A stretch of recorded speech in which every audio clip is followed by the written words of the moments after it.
Well, what's going on, everybody? Welcome to the Run Pure Sports NBA Hardwood Show. I'm your host, Mangone. I'm here with Hoop. I'm here with AP. We're breaking down a nice little 3-game slate. We got some golf going on, sweating the action there as well. Hoop, how are the golf streets going, and how is tonight's NBA slate looking for you here on a nice little 3-game? Yeah, golf so far so good. I mean, obviously very high in John Rahm. It looks like he's going to shoot 6 or 7 under. Cantlay had a bunch of him.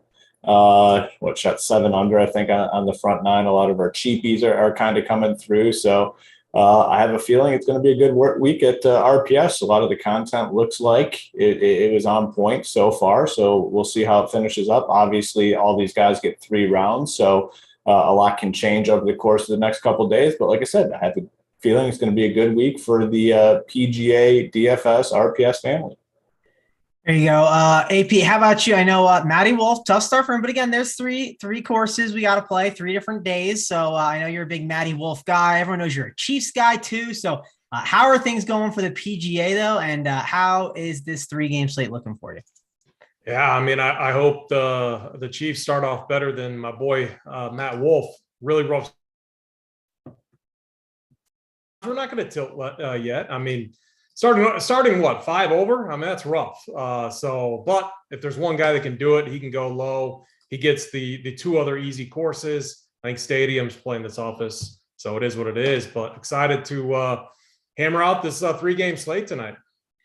Yep, should be a good time. And also, we got tons of other stuff going on over here at Run Pure Sports. If you could hit the like, subscribe to the video, it helps us out a ton. We really, really would appreciate it. But you got to check out on our YouTube channel. We got a nice little underdog playoff best ball show that you got to check out because we got some great content here over here at Run Pure Sports. So check out the video with Simon and Snyder. We got a code at underdog. Use the code Run Pure, get you a nice little deposit bonus there. And the weekend's going to be big. I mean, we got UFC this weekend. We got a pretty nice card, I believe. We got playoff action. Of course, it's a nice 4-game slate. So Hoop, tell the people a little bit more. I mean, NASCAR's around the corner where we're not going to ask you for that NASCAR package. It's coming up here soon. We got all the sports here, and I'm excited because I got a couple of tickets to that UFC contest this weekend and excited to kind of play that. Yeah, I mean, the UFC is big this week, the first pay-per-view of the year, and our boy Title will have his full breakdown playbook course. We'll have a show Saturday morning. Last time they ran out that show for pay-per-view, him, Mad Labs, and Big T, just a phenomenal breakdown of the fights. This weekend's going to be no different. Definitely excited for that. We have obviously the NFL playoffs. It seems like we're running back last weekend again, like the exact same rollout of everything. We got obviously an NBA going. We got PGA event. We got MMA. And then we got the NFL playoffs. It's going to be a great weekend. Definitely looking forward to it. And all our content will be out for NFL starting to roll out, I'm assuming, tomorrow with the playbook, the core plays, tiers, everything that we have on the site. We'll start to roll out most likely tomorrow, I'd assume. But it's going to be a big weekend. Looking forward to it. It's going to be a lot of fun.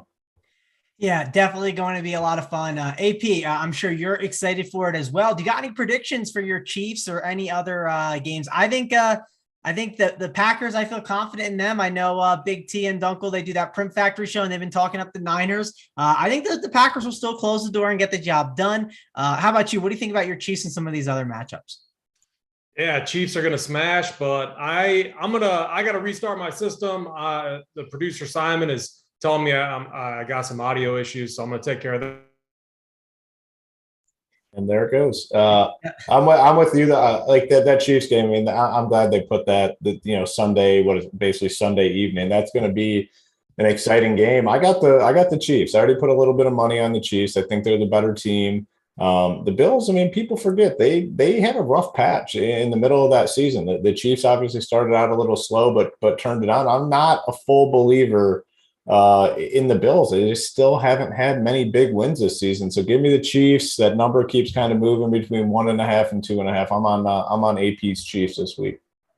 All right. I'm the other way, Hoop. I know you and I have talked about not being high on the Bills, but I feel like the Vegas respect they've gotten all year, it's like kind of me just like respecting Vegas a little bit there. And I'm not that high on the Chiefs. I mean, I think the Chiefs are solid. I just don't think they're this team that's like unbeatable or anything like that. So I'm kind of with you I'm kind of opposite of you on that one. Let's talk about the Rams and the Bucks. How were you impressed by Matthew Stafford? You obviously have some Rams tickets, so let's get your take on that too, because that's the game that I don't really know how it's going to go, because I don't know which of the two linemen are going to play on the Bucks. I think they maybe practiced this week, but how healthy are they actually? I mean, that one's going to be a really interesting.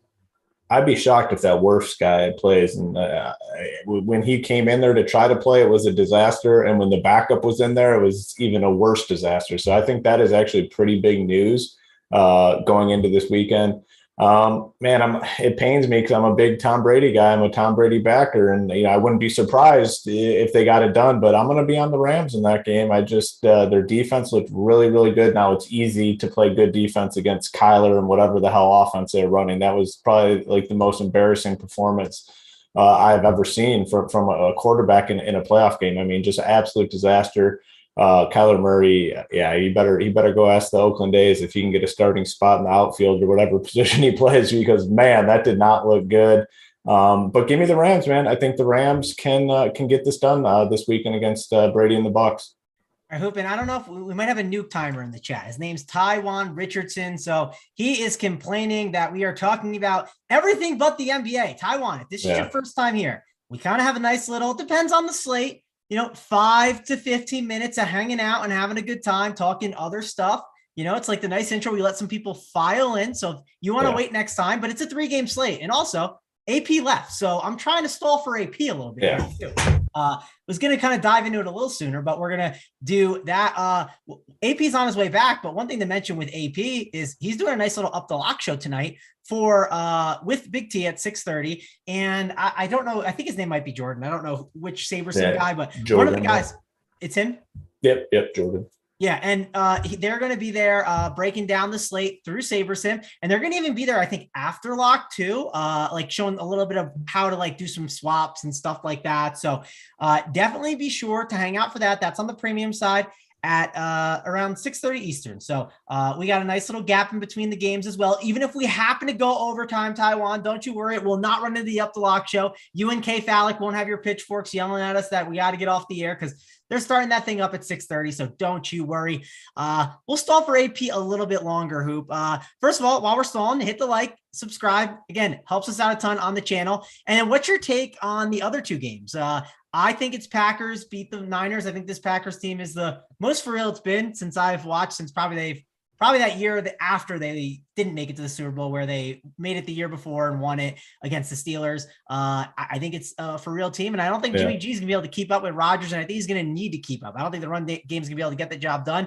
And then the Titans and Bengals one's an interesting one, because I want to root on the Bengals, but I don't know if I can go there. I feel like the Titans they feel very disrespected all year long, and it feels like they're also getting healthier. So I don't know. What's your take on those games here for the Saturday ones? Yeah, I mean, I'm with you. I expect the Packers to kind of clean up a little bit here. I mean, they're 6-point favorites at home. They had the rest last week. I think they roll here. I think it's a nice, easy, coasting type victory for them against the 49ers team, where, if the Packers get the lead, it's over. If they get a 2-touchdown lead, it's over. Garoppolo's not coming back from a multiple touchdown deficit in Lambeau. So give me the Packers there. And then, I've been doubting the Titans all season long, and they continue to just win ball games and win against solid teams. I'm going to doubt them again this week. I'm going with the Bengals, man. Burrow is so legit. Jamar Chase, they've got all those receivers. Uzoma's playing well. Mixon, just think they're a complete team. Their defense is solid. Give me the Bengals. I do think it's a close game, though. I really think that one ends up being a close game, but I'm gonna lean with the Bengals. Yeah, I don't have a huge strong take on Bengals or Titans, but my heart definitely wants the Bengals. I'll say that. I would like to see them continue to advance. I'd love to see Joe Burrow and that offense for another week. They're a lot of fun. But that's enough about that. We made Taiwan happy. So let's dive in. Let's talk about the NBA slate here, which Hoop, 3 games starting at 7:30 Eastern, and we got 2 locking at the same time. It's the Phoenix Suns and the Dallas Mavericks. And Luka has been playing a lot better, it feels like. I shouldn't say he's playing better. The usage is there. He hasn't been shooting as well, but the usage is there. It feels like Luka is sort of back. At least feels feels like it. Now, the question Yeah. is, do you trust it against Chris Paul? I mean, Chris Paul is someone that's known for being a great defender, but also the Phoenix Suns are playing at a faster pace this season. And naturally, you think that could help a guy like Luka, maybe if he gains a couple more possessions than normal. Porzingis is also there, and the price tag, it's not down where we want it to yet, Hoop. Normally, we want it really, really far down, but it's not there yet. 7.6K over on DraftKings, so I'm very happy to fade him even on the 3-game slate. Hopefully, I'm able to do that. Hopefully, I don't land on him as a last piece. And then the Suns, like, they got JaVale McGee, who we know, yes, JaVale McGee is a really good value play, but he can bust at times. And I don't know, I could see him busting here. And then last time, a lot of people thought Jalen Smith would enter the game, and it ended up being Bismack Biyombo, which I think one of these guys kind of DMPs, maybe not, because maybe they try to go double bigs at times against Maxey. I'm not sure, but break down this situation here. I guess start with Phoenix with these big men, because JaVale McGee is like probably one of the bigger talking points on this slate, especially with what turned out last time with the Phoenix Suns. Yeah, I mean, there's just no way they all get there. I mean, McGee, Smith, and Biyombo is just not enough. And I bet if I were to put money on it, I'd say 2 of them get there value-wise, and 1 probably completely bust. Now, McGee's the one that's going to get the first crack at it and start. He's 4K, probably the safest option, going to definitely be the highest owned, but 4K starting in the spot without Ayton, it's tough to ignore him. Great play. Now, the other guys, I think, great tournament plays. Biyombo at 4K coming off the massive, what do you have, 37 fantasy points, 39 fantasy points in 24 minutes. He's done this a couple times this season. And like on a 3-game slate, if he goes off for 35 fantasy points and you don't have him, your night's probably over. So I want some exposure to Biyombo. And then it's just like, can you play Jalen Smith too? And, it appears he's kind of trending as the odd man out. He only played 2 minutes last time, 14, 17. Been hesitant to give him a lot of minutes. But if he goes out there and starts hot, he's going to get the opportunity to continue to play. So, I mean, if I had to rank them, McGee and then Biyombo and then Smith, but the ownership is also going to be in that order: McGee, Biyombo, and Jalen Smith. So getting exposure to all 3, I think, is something that I'd be looking to do if you're building 150. Then with other guys on this team, they're all kind of priced decently, I'd say. Like Devin Booker at 8.3, I think, is a great value. Chris Paul at 7.5, a fine value. Bridges, I like. With Bridges, I mean, you're going to get a lot of minutes from him in a close game. It's a 2-point spread. He's probably going to play 35 minutes if this game remains competitive. Jay Crowder is another piece to consider, probably 25 to 30 minutes, only 4.4K. So I have interest in probably 7 Phoenix Suns guys tonight. I think you can mix and match them in tournaments. And then you go to the Mavericks side, and it's always harder with the Mavericks. I mean, we've talked about this team all season long, and it's just hard to trust anyone outside of Luka when they're at full strength. Now, luckily for us, Luka's been playing solid and kind of back to his old self. Like you said, 67, 72 fantasy points. Not the greatest matchup here against Chris Paul, but they are at home. And it's just a bet on volume. It's a bet on, if this is a close game, he's going to play a ton of minutes. The ball is going to be in his hands a ton, and then he does enough to get there, which I think he certainly can. Might not be the most efficient game for him, but 10-4 is a solid price for him. And honestly, you look at the slate, probably, my favorite guy to spend up on. I mean, we don't have a ton of options. It's a 3-game slate. I mean, yes, Steph Curry or him. If you're deciding between the two, I'd probably lean Luka, just because I know that I'm going to be playing a lot of Phoenix Suns guys. Porzingis, kind of like our nemesis. He kind of runs hot and cold with the fantasy stuff. And right now he's not getting it done. 32, 34, 29 fantasy points. Like at 7.6, if you play him and he gets 28 fantasy points, you're not going to be happy with it. I really just can't trust anyone else on this Mavericks side. So it's going to be just Luka on the Dallas side. But I like all those Phoenix guys. I think you can play all 7. To me, they're like probably the most underpriced team on the slate. Yeah, and with that comes a lot of ownership. So AP, I guess one of the questions we ask sometimes, like how many Suns are too many Suns? I mean, they are going to be definitely interesting. They're guys you're going to want to put in your lineups. It's only a 3-game slate. Chris Paul, Devin Booker, interesting spend up options. Because again, we don't have many like guys to go up to. It's like Luka's up there, but there's not a ton of guys you just want to go up there and grab. So what are you doing with the Suns here? And then how are you handling the Mavericks as the run backs, AP? Yeah, we'll test this out again. Let me know if it cuts out. Ever since this damn Zoom update, Like it's been messing my stuff up. So I'm going to blame it on Zoom, but we'll figure it out. So yeah, help me out in chat. Let me know if it cuts out and I'll just hop off again. But no, I love Chris Paul here. My favorite play on the Suns side. He just dominates the Mavericks, and me and Glock were talking about that earlier today in chat over in Discord. So I'm going to have a ton of interest in Chris Paul. Love what you guys had to say about McGee and Biyombo, down low. And then Luka. When you look at Luka's price and just the other options in that range on tonight's slate, I don't see how you don't like I don't see how he's not on the winner. So Luka for me is kind of a free square spin up option. And Porzingis, I'm worried about. I feel like, man, they said that they want to keep him around 30 minutes. So that definitely is a risk. It's going to come down to projections for me. Yep, definitely be sure to get in the SaberSim, adjust those projections. AP, while we're with you, we talked about it a little bit before. Explain the SaberSim show tonight, what you guys are doing. It's an up to lock show, I believe, starting at 6:30 Eastern. Talk to people a little bit about what you're going to do with that, because I think that's like a great show to tune into. If you're a premium member, you should check it out. If you're not a premium member, what are you doing? Sign up right now to be sure to be able to check out that show and get on the SaberSim and practice with that optimizer to help you become a better daily fantasy player. But AP, talk about that show a little bit here. Yeah, all right, good. Audio looks good. So BigT, Jordan from SaberSim, myself, we're going to be back live for just the members only. So if you're in Discord or if you're a member, make sure to tune in. We're going to start at 6:30 and we're going to go up to lock, but it's going to be focused on Saber. And so bring your Saber related questions. Sure, we'll get to a few questions about the slate. Of course, we're not going to answer like 1v1 or 2v2 or anything like that. So if you have questions like that, put them in the main Discord, bring your Saber questions. We're going to go through our process once again, and we're going to help everyone out, in terms of SaberSim and how to use it. Yep, should be awesome. Definitely be sure to check that out. If you can't check it out, go back and watch it later on. You can certainly do that. If you got some plans and you're busy, certainly go back and watch it. I'm sure it'll help you out and get you better, no doubt.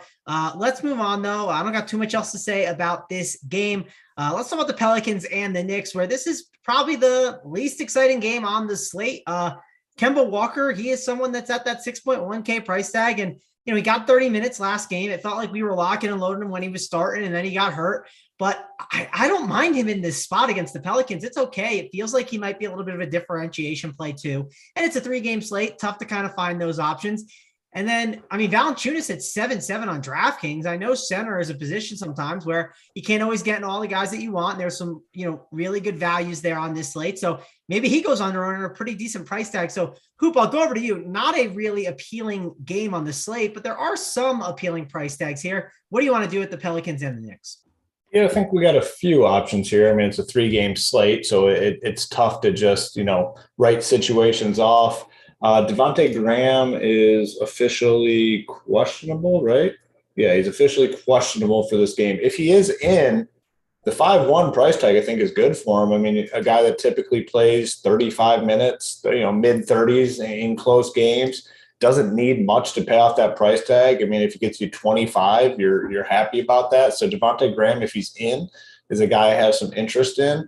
If he's out, obviously these other guys would get a boost. But like Brandon Ingram as the last guy in, yeah, sure. Another guy that'll play 35 minutes, probably get you around 40 fantasy points on a 3-game slate. That's probably enough. A guy I do actually like quite a bit, regardless, is Josh Hart.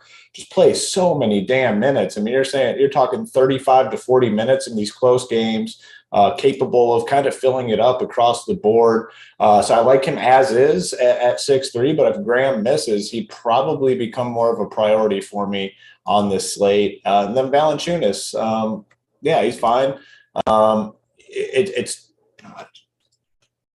tough because it's a center position where we have a guy like JaVale McGee who's really, really cheap in the starting role, where we probably have to look to him. So center does have some options. Goga in the next game that we'll talk about. So it might be hard to get to a guy like Valanciunas tonight, but the price tag is fair, 7-7. This is a 4-point spread. So we're anticipating, again, a pretty close game here where these guys could see extended minutes. So if Graham's in, I like him.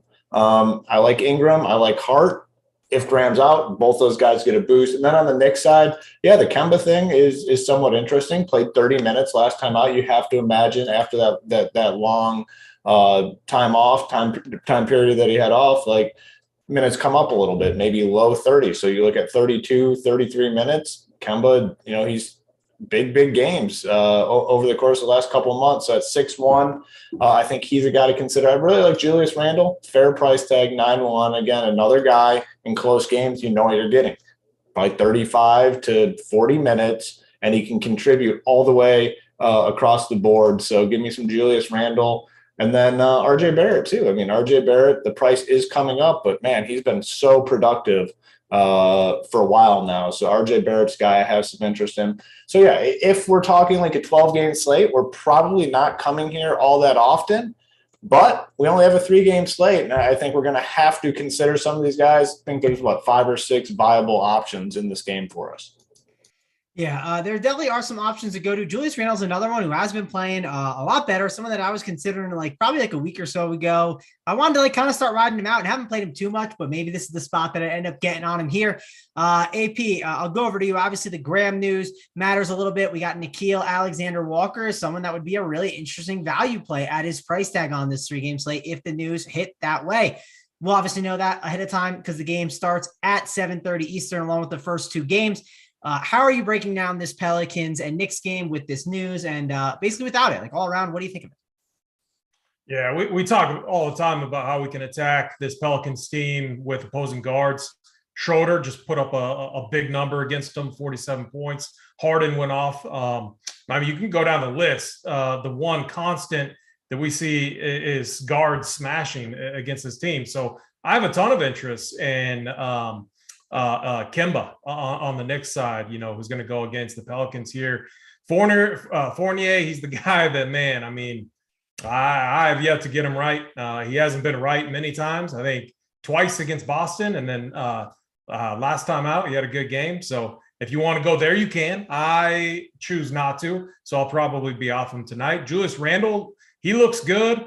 I have no problems with him and RJ Barrett. I think that's what that's where you stick to on the slate on the Knicks side.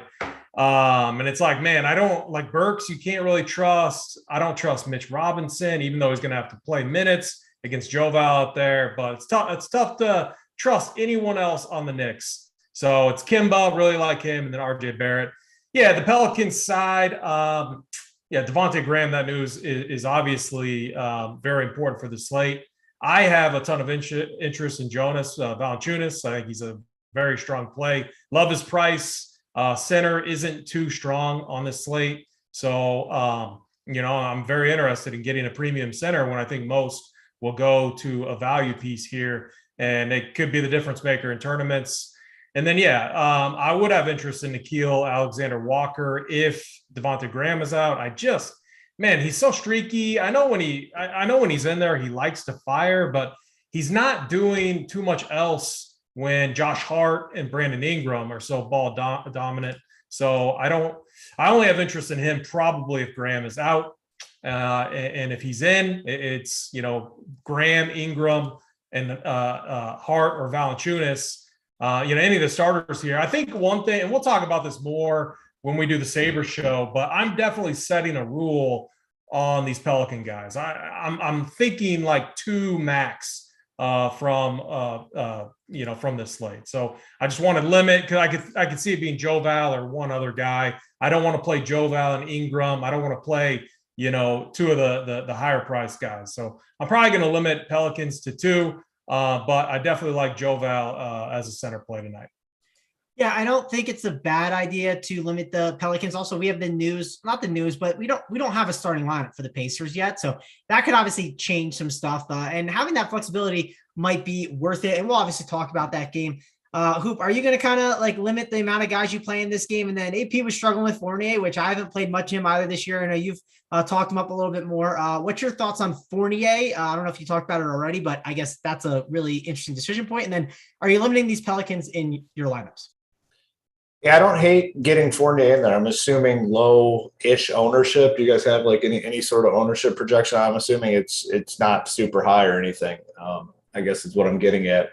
but he's had these spike games, and he's coming off one where he went for 43 fantasy points. He had a 60 fantasy point game a few weeks ago. So he's showing this just massive upside, like out of nowhere, and then he just comes back crashing down to earth. So, if Fournier goes off for 45 fantasy points and you don't have him here, your night's going to be over. So I want some exposure to him. I don't want the reason I lose tonight to be because Evan Fournier goes off, and, assuming his ownership is in check, which I think it will be, I do want some exposure to him. That's a good point.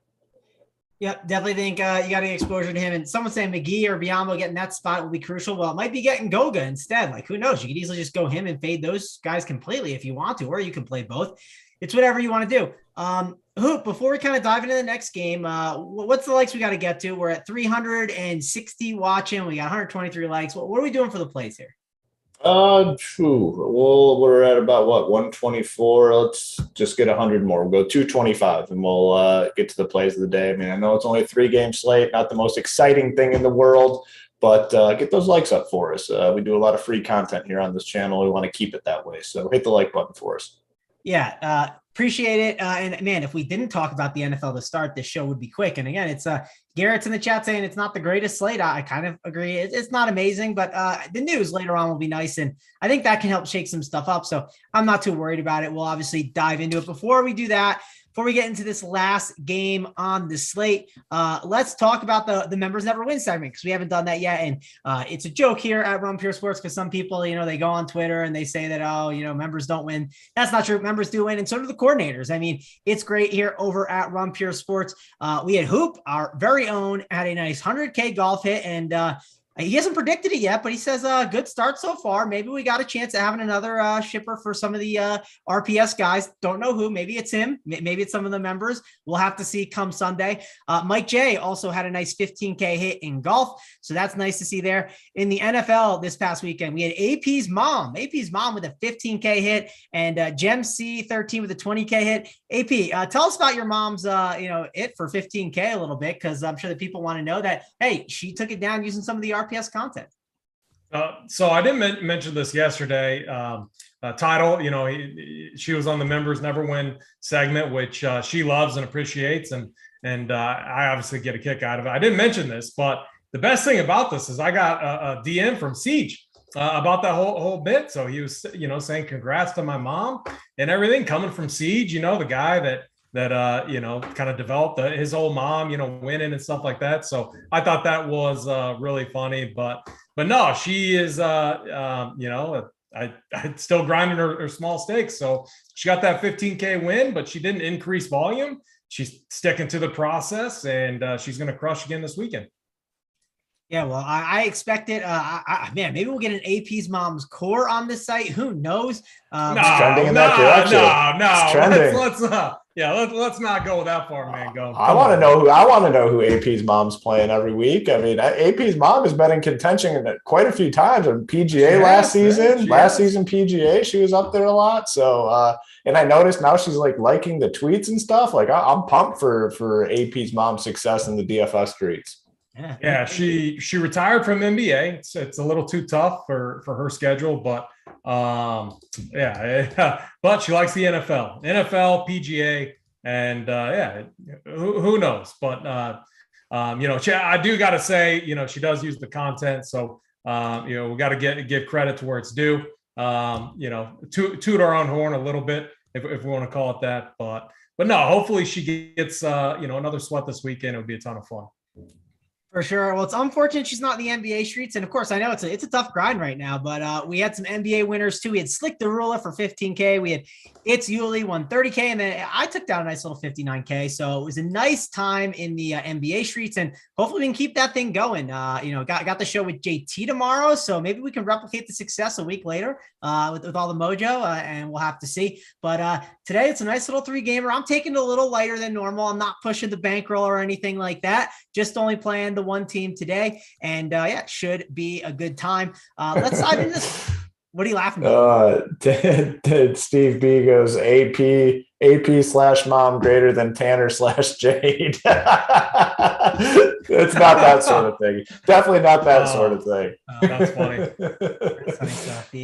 The chat's having a good time there right now. But let's talk about this last game. This is a game that it's definitely one that we want to play, but it's got a pretty big spread, right? I mean, the Pacers are terrible. I know that the Warriors, they're not. I mean, I think they need Draymond Green, but Kuminga looked great the other day, and 12.5-point spread is just a large one. So it's like, what happens if you play these guys and like it's an absolute blowout? Like maybe you do the big team, just get out in front and don't play a lot of these guys from this last game. You could do that, but I mean, there is some value here. There is no Sabonis. Maybe you limit the amount of guys that you get exposed to, or maybe you just load the boat on this game and you just kind of mix and match the guys that you think is best based on the news. Hoop, what are you doing here with this news? Because the Sabonis news is massive, and then Kuminga is still cheap. And there's a lot of value in this game to like, but there are some other plays early on that we like as well. Yeah, I mean, I think right here you're going to be focusing more in on the value than the spend ups. And honestly, we might not have a lot of spend ups because you have Brogdon and LeVert both listed as questionable. We have Sabonis already out. They're on the second night of a back-to-back. I mean, I wouldn't be surprised if Brogdon and LeVert sit. I mean, this is what makes this slate relatively tricky, because you kind of have to gamble on what happens with Brogdon and LeVert, because if both of them miss, there's going to be some really good value plays here. I mean, we're going to be looking at Duarte and maybe Jeremy Lamb and, Torrey Craig. As it stands, we have Goga, who's going to be most likely starting here at center, 3.7K. He's going to be a good option. But either way, I don't think you want to play Brogdon and LeVert. We're already going to be looking at Pacers for value. Could get better, obviously, if both those guys sit. Kind of talked about it with Luka. I'd just rather play Luka over Steph here. Similar price points, just a better game situation. The Suns Mavericks, like the matchup is not, super appealing for Luka, but that game is just much better. The Warriors are catching the Pacers on the back-to-back here. It's 13.5-point spread, 14. The one Warriors guy I do have a lot of interest in is Kuminga, 4.3K. He's been playing very solid, 25 minutes, 33, 24, hasn't been under 28 fantasy points. So regardless, I think he's a really good value play. But I don't really want to play the other guys. And then, like I said, on the Pacers side, we already have Goga. Torrey Craig's going to be a fine option. And then guys like Duarte and Lamb will get a really big boost if Brogdon and LeVert sit, which I kind of think they do. But this is the standalone 10 p.m. Eastern game. And like I said, this is what makes the slate kind of tricky, because you have to build your teams guessing on Brogdon and LeVert. I personally think at least one of them sits here. Yeah, one of them definitely could sit here. AP, how are you handling this situation? I mean, Goga is one guy that I kind of want to get in my lines, but if I play Goga, then I'm starting running the center spots possibly, because if I go McGee, well, then how do I play centers? I mean, it definitely feels like one of the concerns on this slate and one of the ways that a lot of people are building. So how are you handling AP? How are you handling these Pacers and Warriors? Yeah, I like that mention quite a bit. I mean, I don't think Brogdon played in the fourth quarter at all.